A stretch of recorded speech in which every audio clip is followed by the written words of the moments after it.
I'm joined now by the CEO of Medicines Australia, Elizabeth De Summer. Elizabeth, welcome. Thank you. Nice to meet you. Does Australia have enough medicine supplies to boost testing?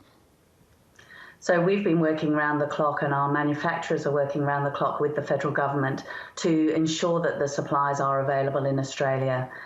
They are providing data to the government on a daily basis on where their stocks are and how many supplies they have in Australia, and also anticipating what the demand will be so that they're available to meet it. The Prime Minister has raised that Australia needs to be better prepared in terms of the research and development of medicines once the crisis is over. What do you want to see happen in this space? Research and development is critical to the whole ecosystem of drug development and making sure that new innovative medicines are available for Australian patients. Australia has a very strong track record of early stage research and great research technologies. Where we would like to improve and see improvements is translating that research from a promising discovery into something that actually is useful at the patient's bedside.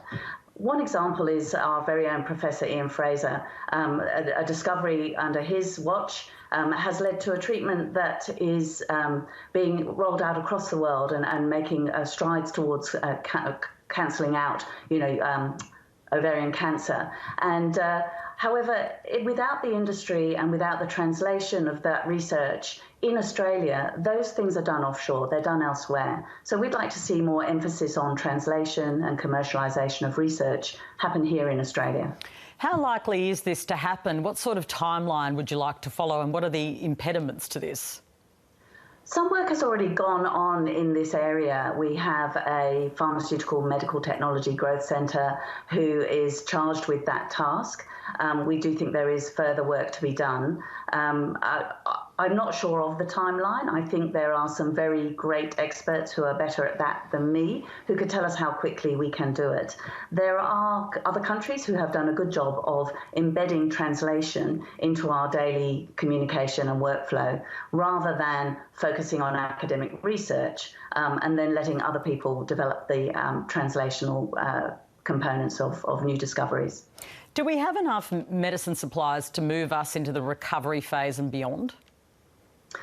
So medicine supplies are being constantly watched, and the Medicines Australia manufacturers are working very closely on ensuring their supplies are there to meet the demand. And again, we are anticipating what increases in the demand there may be if there is an influx of COVID-19 patients, and preparing for the supplies to make sure that they're available when they're needed. How has the coronavirus crisis affected people that require chronic care? It's a really important question, because one of the things that I've been a little bit concerned about is media reports that people are not continuing with their care. You might not know this, but in my former career, I was a nurse. I was an intensive care nurse. And so I very much understand what our frontline healthcare workers are facing. And what I'm hearing is that people are not going to their doctor, they're not going to their optometrist or their ophthalmologist, they're not getting their diagnostic tests done. And the very real risk is that if people are not getting their diagnoses early, they're not getting treated early, and there will have a knock-on impact on their overall health in our post-COVID world that we'll have to contend with.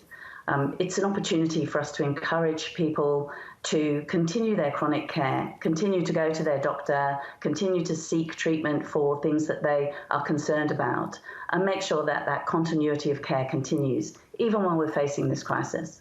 How are pharmacies and hospitals coping in terms of getting supplies for patients who require that chronic care? So the supply chain is quite complex, and pharmacies are facing unprecedented demand from patients. I've heard more recently that those panic buying, stockpiling behaviours are settling down as people are adjusting to the new normal. But certainly there was a period where there was unprecedented demand at the pharmacy, and that flows right through the supply chain. I am encouraged by reports that that's settling down, and that those supply chain smooth integrity will continue and should be shored up in the near future. And how have frontline health workers been coping with the crisis? What are they telling you? You mentioned, your job in a former life. What are the reports you're getting in terms of the support that those frontline workers have? I think there's mixed reports, and I've heard from some people that they are looking for more protective equipment. They think that that will give people confidence that they can come into those areas and be treated.